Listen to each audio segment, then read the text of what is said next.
사도행전 1장 8절에 보면 오직 성령이 너에게 임하시면 너희가 권능을 받고 예루살렘과 사마리아와 땅끝까지죠. 땅끝까지 이르러 내 증인이 되리라 하시니라 그랬거든요. 그 당시에는 사마리아라는 곳도 큰 장벽이에요. 땅끝? 뭔 소리야. 땅끝이 있기는 해. 이 생각이었어요. 지금도 저기 미국에 있는 사람들은 지구가 평탄하대. 그래가지고 땅끝이 있대. 그래가지고 그 땅끝에 있으면 뭐 떨어진다나? 그래가지고 가끔 우리 목사님들도 그런 얘기를 하길래 내가 진짜 야, 참 그랬어요. 그래가지고 지구가 둥글잖아요. 구가 나오잖아요. 그래서 그 구 나오는 게 나사에 다 조작이래. 그래가지고 나 진짜 할렐루야, 네 그랬다니까요. 그 지구 그 보면 우리가 무슨 써잖아요. 써가지고 달 이렇게 카메라로 찍고 지구를 찍지 않습니까? 구로. 나사가 다 필름을 조작을 한 거래요. 예전에 달에 착륙한 것도 다 조작이래요. 안 믿어? 안 믿는다니까요. 와, 그래가지고 희한하네. 어떻게 예수를 그리스도로 믿지 나는 이해가 안 가더라고요. 하여튼 그래요. 뭔 이야기가 이게 나왔죠? 이거 잘라야 되겠다. 다시 하겠습니다. 하여튼 그렇다고요. 근데 땅끝이라고 말을 하면 도저히 갈 수 없는 데예요. 땅끝이라고 말을 하면 큰 자기들한테 장벽 같은 거예요. 일단 돈이 없잖아요. 갈릴리 사람들 무슨 돈이 있어. 예수님을 고백하고 난 다음에 예수님이 한테 그 베드로가 와가지고 예수님 저 사람들이 세금 달라는데 그거 어떻게 합니까? 그렇게 묻었어요. 그렇죠. 그 베드로가 그만큼 돈이 없었다는 거지. 그러니까 뭐라 그러냐면 야 가이사의 것은 가이사에게 그 누가 하나님의 것은 하나님에게 그러면서 물고기 2마리 올리든가 그래가지고 거기서 동전 나오잖아요. 그거 해가지고 돈 줬어요. 그거 문제되지 않는 건데 일단 우리는 현실 우리의 생각 우리가 배워왔던 거 그게 큰 장벽이 됩니다. 그래서 하나님은 우리에게 도전할 곳을 알려주셨습니다. 이걸 붙들어야 됩니다. 그리고 7 이정표로 가야 됩니다. 그래서 도전하려 그러면 일단 뭐부터 발견해야 되냐면 달란트부터 발견되어져야 됩니다. 달란트가 발견되어져야지 인생의 이정표가 먼저 발견이 돼요. 그러니까 내가 어디로 가야 될지 대부분 다 놓치고 살잖아요. 뭐 해야 될지 대부분 놓치고 살지 않습니까? 달란트가 그 역할을 하는 겁니다. 그러니까 내가 잘하는 것 대 원하는 것 그거 사람들이 고민하잖아요. 내가 보기엔 둘 다 틀렸어요. 사람들이 그래요. 내가 잘하는 거 원하는 거 잘하는 걸 해라 이렇게 말을 하잖아요. 아니면 네가 지금 원하는 걸 해라 그렇게 말을 해주잖아요. 기독교에는 그렇게 말해주면 안 돼요. 하나님이 만드신 너 하나님이 주신 보내신 나의 현장 하나님이 주신 나의 것 그걸 찾아내라. 기준을 누구한테 돌려야 되냐면 하나님께로 돌려야 돼요. 달란트를 왜 못 찾느냐. 내가 잘하는 거 내가 할 수 있는 거 내가 해보고 싶은 거 그걸 가지고 달란트를 찾기 때문에 아니요. 비슷하게 안 맞은 거예요. 왜 하나님의 역사 속에 우리 인생이 안 맞물리느냐. 비슷해서 그래요. 그런다고 교회 안 나오는 거 아니잖아요. 예배 안 드리는 거 아니잖아요. 그렇다고 해서 기도 안 하는 건 아니잖아요. 근데 응답은 실제로 하면 없어. 왜 그러냐? 비슷해서 그래요. 뭔 말인지 알아듣고 있습니까? 지금 우리 랩런트들 별로 관심이 없습니까? 밥 잘라 이 말입니까? 잘 알아들어야 됩니다. 비슷하면 안 됩니다. 비슷한 건 종교예요. 쉽게 말을 하면 정확해야 돼요. 내가 생각하기에 우리 애들이 잘 돼. 아니에요. 안심하지 마세요. 정말 기도해야 돼요. 비슷하면 안 돼요. 내가 좀 요즘 달라져 갖고 또 뭐 욕하고 뭘지 몰라. 옛날 전도사 성격으로 돌아갈까 생각 중이라. 애들 붙잡고 막 죽일까 목살 잡고 맨날 막 그랬거든요. 그네 제 되게 나한테 피폭을 많이 받았습니다. 교회 앞에서 돌아다니다 보면 야 이리 와. 그래갖고 저한테 맞은 애들이 많았다니까요. 나도 그래야 되겠다 싶어요 지금. 근데 이 목사가 되고 나다 보니까 격식이 차려져. 그리고 지금 쟤하고 그대하고 싸우겠어요. 내가 진짜 싸우면 아유 큰일 나지. 하여튼 그리고 또 세상 사건은 날 거 아닙니까? 목사가 애 팼더라 이런 식으로. 그래서 우스갯소리입니다만은 하나님이 주신 것 그쪽으로 딱 가야 됩니다. 비슷하면 안 됩니다. 딱 거기에 뭔가 방향 고정돼야 됩니다. 그러려면 어떤 전제가 먼저 앞서야 되냐면 달란트는 하나님이 주신다라는 전제부터 내리고 가야 돼요. 세상 불신자들도 태어날 때 자기 먹을 거 쥐고 태어난다고 말을 해요. 우리 속담에 그런 말이 있거든요. 예전에 그 자식 많이 낳은 집안에 막 고민하고 그러니까 옆에 지나가던 할아버지 할머니들이 야 세상 사람들 그 올 때 오면 자기 지 먹을 쌀 다 갖고 태어나 이렇게 말을 해줬다 그러더라고요. 이게 맞습니다. 그래서 우리 랩런트들 혹시나 뭐 안 된다고 그래서 와 나는 필요 없는 사람이라고 우리 생각을 절대 하지 마요. 혹시나 할까 싶어서 그래요. 옛날에 나도 그랬고. 그럼 이 찾는 방법이 뭐냐? 기도해야 되는 거잖아요. 하나님이 주시는 거면은. 그래서 영적 서밋부터 돼야 되는 겁니다.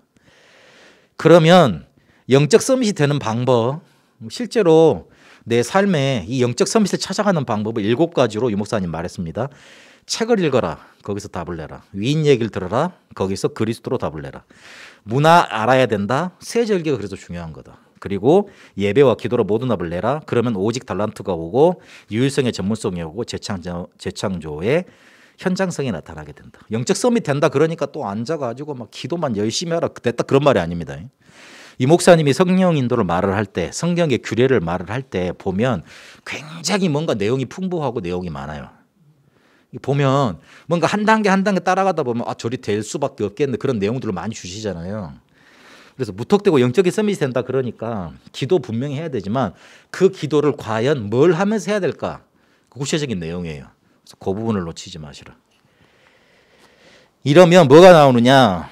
평생의 달란트는 좀 뒤에 나옵니다. 오늘 지금 내가 있는 그곳에서 충분히 누릴 수 있는 달란트가 나옵니다. 요셉이 청소하는 게 달란트가 아니었잖아요. 요셉은 세계복음할 사람이었어요. 그렇죠. 총리될 사람이었잖아요. 그게 달란트가 아니에요. 근데 자기가 지금 있는 현장이 어딥니까? 노예된 현장이잖아요. 노예는 뭐 해야 돼요? 청소 잘해야지. 청소를 못하면서 하나님이 나를 영적 서밋으로 이끄셨다. 그래가지고 하나님이 나한테 꿈을 이렇게 알려주셨으니까 그 꿈대로 난 하나님이 이끄실 것이다. 그러면 뭐예요? 과대망상 환자예요. 과대망상 환자라니까. 우리가 지금 그러고 있는지도 몰라요. 렘넌트들 너무 하나님이 자부심 갖기 위해서 메시지를 주시지만 그곳 오늘 지금 요 달란트를 계속 찾아내야 돼요. 그러면 그게 쌓이잖아요. 어느 순간에 보면 평생의 달란트로 가게 돼 있어요. 보인다니까.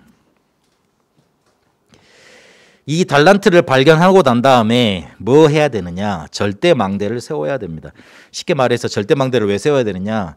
그렇게 이정표가 없으면 길을 잃어버리기 때문에 그렇습니다. 7 이정표는 우리가 가는 여정 속에 정확하게 붙들어야 될 절대망대, 절대적으로 확인해야 될 그런 이정표입니다. 요한복음 19장 3절에 다 이루었다 그랬죠. 일부 예배 때도 다뤘습니다. 다 이루었다, 다 끝났다는 거는 첫 번째로 이런 의미예요. 3저주를 끝내셨어요. 그래서 내가 지금 당하는 문제는 3저주로 인해서 온 문제가 아니라 그리고 더 나아가면 이거는 축복으로 인도하시는 하나님의 전환점이에요. 그렇게 보셔야 돼요. 그게 맞고 그리고 그 뒤에는 사도행전 1장 3절의 감람산입니다. 하나님 나라와 그 일을 보호자의 미션으로 주셨습니다. 그거 붙들어야 됩니다. 그리고 사도행전 1장 8절에 마가다락방에서 뭐 했냐? 오순절 마가다락방에 성령 충만했습니다.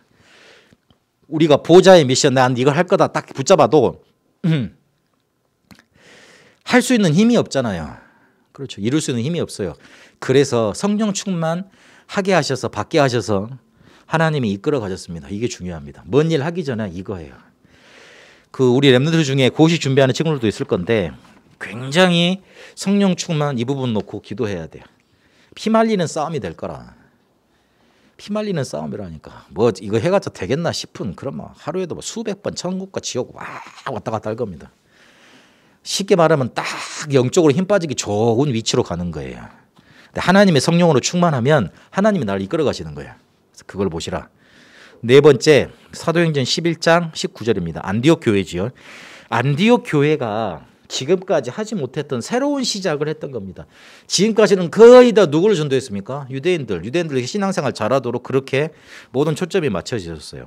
그런데 뭘 발견을 했냐면 안디옥 교회가 유대인의 생각 사상을 바꾸는 길을 발견한 거예요.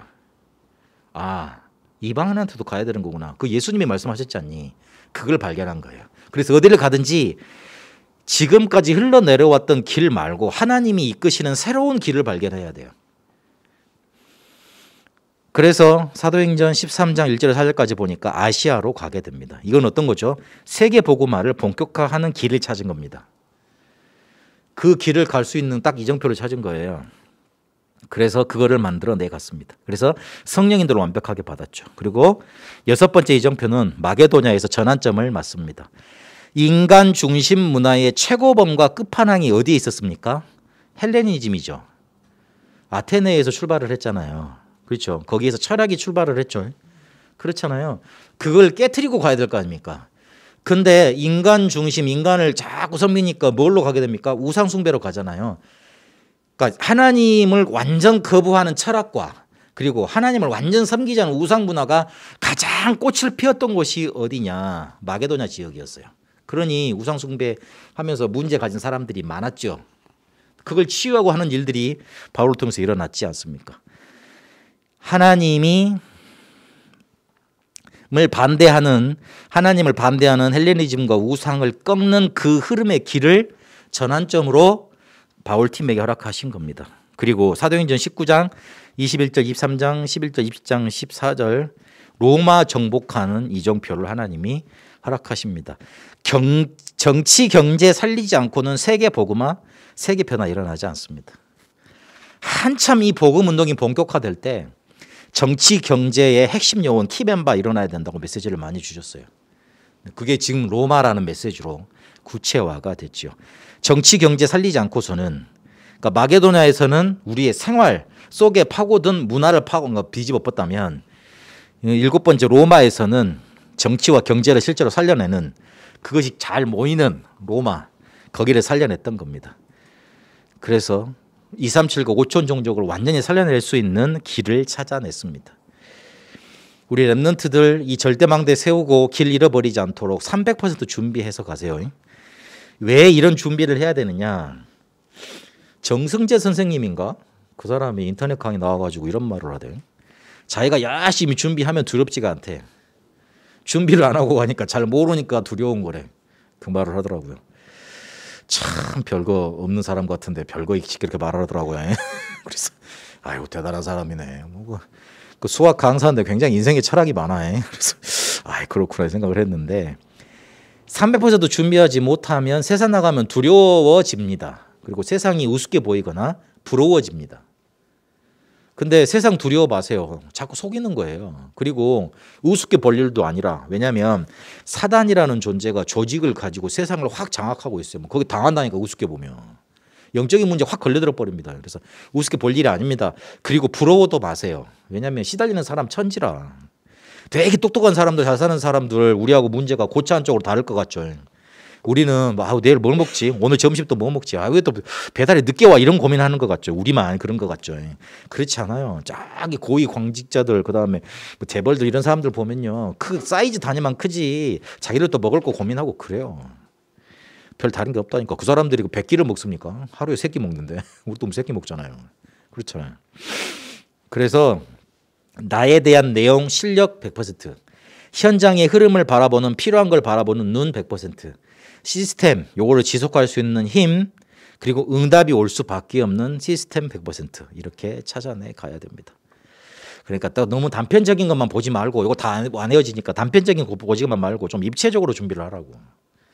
나도 생각해보고 딱 현장도 바라보고 다른 사람 말도 들어보고 조언도 들어보고 더 중요한 건 기도해보고 말씀 따라가고 그런 식으로. 저는 우리 랩런트들이 이리 됐으면 좋겠습니다. 예배를 드리는데 내가 가장 고민하고 있었던 문제가 있었어.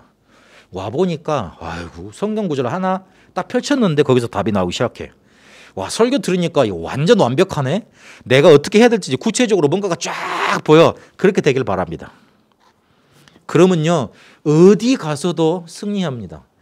목사님이 복음 강조 안 한다고요? 그건 상관없습니다. 불경 얘기하는 거 아니잖아요. 불경을 들어서 복음을 전해도 괜찮다고 해야 될 판이에요. 그렇죠. 근데 성경을 가지고 어쨌든 하나님 말씀을 전하는 거잖아요. 그래서 거기에서 여러분 모든 인생 문제가 다 나야 됩니다. 왜냐하면 목사는 하나님이 세우셨기 때문에 그렇습니다. 옛날 목사 되게 나 부러웠는데 점점 하고 나면서 이거 잘못하면 다 못 하겠다 이 생각이 들어요.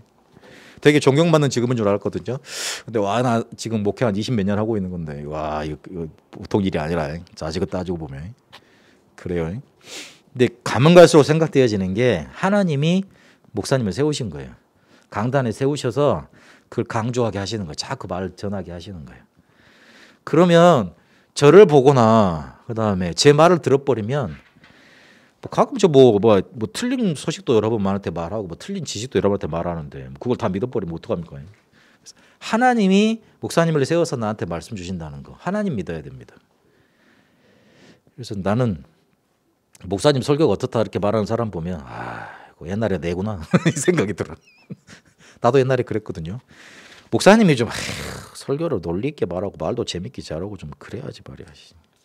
맨날 그리 생각했어요. 그래가지고 설교 제대로 못하는 목사, 전도사 이 사람들은 내가 마음속에서 이랬거든.